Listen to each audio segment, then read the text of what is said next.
আপনারা যারা অনেকেই জানতে চেয়েছেন যে গিয়ার বক্স ম্যানুয়াল গিয়ারের শক্তি বেশি নাকি অটো গিয়ারের শক্তি বেশি, সেই বিষয়ে কথা বলবো।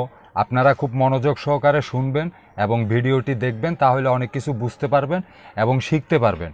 বিষয়টি হলো ম্যানুয়াল গিয়ার আর অটো গিয়ার আপনার যদি সমান সমান সিসি হয় তাহলে শক্তিও সমান সমান থাকবে। এটার যে একটা পার্থক্য আছে, পার্থক্যটা হলো কোথায়? পার্থক্যটা হলো একমাত্র ড্রাইভারের কাছে। আপনার একটা ম্যানুয়াল গিয়ারের যারা চালায়, ম্যানুয়াল গিয়ারে আপনার চালাইতে গেলে তার বাম পায়ে ক্লাচ থাকে, অটো গিয়ারে ক্লাচ থাকে না। অটো গিয়ারের ক্লাচ হইল ব্রেকের সাথে অ্যাডজাস্টিং করা, আর ম্যানুয়াল গিয়ারের গিয়ার শিফটিং হইল ক্লাচের সাথে বাম পায়ে যে ম্যানুয়াল ক্লাচ প্লেট আছে, ক্লাচ প্যাডেল আছে, এই প্যাডেলের সাথে হইল গিয়ার লিভারের সাথে সম্পর্ক। তাই যারা ম্যানুয়াল গিয়ারের গাড়ি চালায় তাদের এই দুই পা, ডান পা এবং বাম পা, এই দুই পা আপনার যত এক্সপার্ট হবে তার গাড়িটা সে সুন্দরভাবে ড্রাইভ করতে পারবে। এখন এই পার্থক্যটা শুধু হইল ড্রাইভারের কাছে, গাড়ির গিয়ার বক্সের কাছে কোনো পার্থক্য নাই। গিয়ার বক্স সমান শক্তি হয়ে থাকে।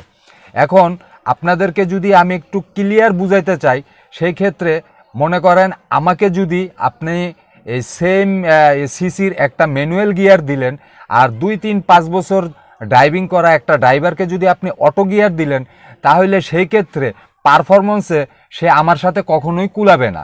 কারণ আমার দুই পা সমান তালে কাজ করে। আমি যত দ্রুত গতিতে এটার গিয়ার উঠাইতে পারবো, আপনার সে নতুন ড্রাইভার, সে আপনার অটো গিয়ার দিয়া সে আমাকে ধরতে পারবে না।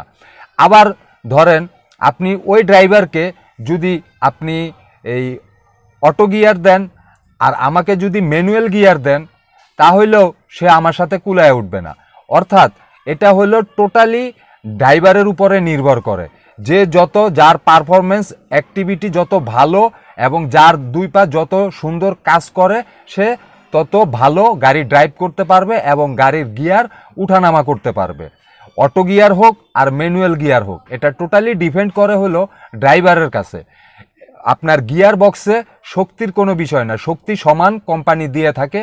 একটা হলো আপনি ম্যানুয়ালভাবে কাজ করবেন, আরেকটা হলো অটোমেটিক কাজ করবে। এই অটোমেটিকের ভিতরেও অনেক সময় সিস্টেম করে আপনার গাড়ি চালনা করতে হয়, আর যদি ভুল করেন তাহলে আপনি আগাইতে পারবেন না, ম্যানুয়ালের সাথে পারবেন না।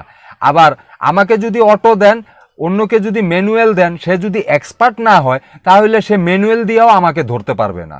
আশা করি আপনারা বিষয়টি বুঝতে পারছেন অটো এবং ম্যানুয়াল গিয়ারের শক্তি সম্পর্কে। এটা হলো টোটালি নির্ভর করে একজন ড্রাইভারের উপরে। সে যত অ্যাক্টিভ ড্রাইভার, যত দক্ষ ড্রাইভার হবে, সে তত সুন্দর গাড়ি চালাইতে পারবে, সেটা অটো হোক এবং ম্যানুয়াল হোক। আশা করি সবাই বুঝতে পেরেছেন। ভিডিওটি ভালো লাগলে লাইক শেয়ার করে দিবেন, কমেন্টে আপনাদের মতামত জানাবেন। ধন্যবাদ সবাইকে, ভালো থাকবেন, সুস্থ থাকবেন।